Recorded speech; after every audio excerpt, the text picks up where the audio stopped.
রাজধানীতে ঈদের দ্বিতীয় দিনেও চলছে পশু কুরবানি। ঈদের দিনের অতিরিক্ত ভিড়, কসাই সংকট ও পারিবারিক ব্যস্ততা এড়াতে অনেকেই দ্বিতীয় দিনকে বেছে নিয়েছে কোরবানির জন্য। আবার অনেক পরিবার তাদের ঐতিহ্য ধরে রাখতেও দ্বিতীয় দিনে পশু কুরবানি দিচ্ছেন। সব মিলিয়ে আজও বিভিন্ন এলাকায় কসাইদের কর্মব্যস্ততা ছিল চোখে পড়ার মতো। আরও জানাচ্ছেন মামুন হোসাইন। ইসলামী রীতি অনুযায়ী ঈদুল আজহায় পশু কোরবানির সময় থাকে 3 দিন। হিজরি জিলহজ মাসের 10, 11 ও 12 তারিখ পর্যন্ত সামর্থ্য অনুযায়ী কোরবানি করা যায়।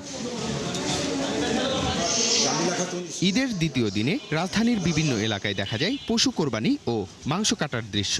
বিশেষ করে পুরান ঢাকার অলিগলিতে চলছে কসাইদের ব্যস্ত সময়।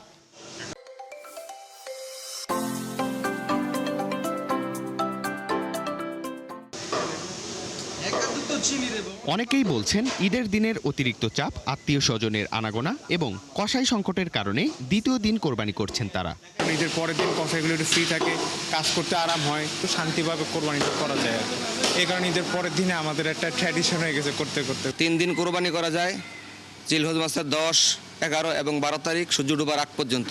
ঈদের পরের দিন আমাদের কসাইটা একটু ইজিলি পাওয়া যায়, তখন রিল্যাক্স মতো দেওয়া যায় কোরবানিটা। কসাই বলেছিল হাতে কাজ আছে, কালকে করবে। পুরান ঢাকায় কোথাও কোথাও পারিবারিক ঐতিহ্য ধরে রাখতে ঈদের পরের দিন কোরবানি করছেন অনেকেই। পুরান ঢাকায় আপনার ঈদের পরের দিন ঈদে সচরাচর ঈদের পরের দিনে কোরবানিটা আমরা দিই। এটা আমাদের ওল্ড টাউনে প্লাস আমাদের ফ্যামিলি চিরাচরিত নিয়ম হয়ে গিয়েছে। অন্যদিকে কসাইরা বলছেন প্রথম দিনের তুলনায় চাপ কিছুটা কম থাকলেও কাজের ব্যস্ততা এখনো রয়েছে। খুবই বেশি হয়, বড় বড় গরু হয় ঈদের পরের দিন। কসাই পাওয়া যায় না, অনেক জায়গায় গরু ফালাইতে পারে না, তাই 3 দিন কোরবানি দেয় আর কি। ঈদের দিন কাটছি 20-25টা, আজকে মনে করেন যে 2টা করছি কাজ, আরো 8-10টা বাকি আছে। ধর্মীয় বিধান মেনে আগামীকাল পর্যন্ত চলবে পশু কোরবানি। মামুন হোসাইন, 71, ঢাকা।